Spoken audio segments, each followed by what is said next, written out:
So this was implemented to improve the response time when filtering the tree and to help the user find the filter results easily. So before, when filtering the tree, all tree items, issue, and folders will be expanded from the root to the last level of child item.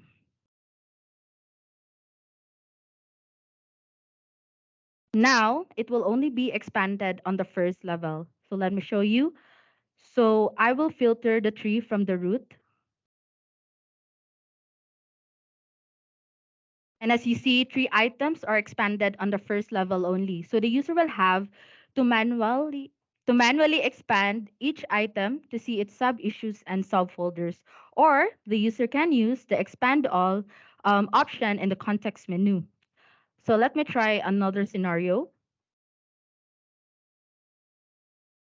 So I will select the issue control quality and filter at the tree again.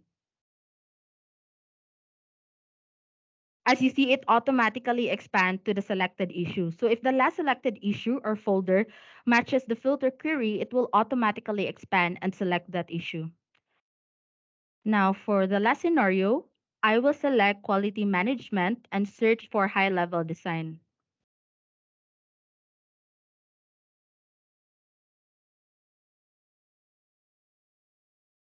So as you see, it automatically expand and select the only matching issue result.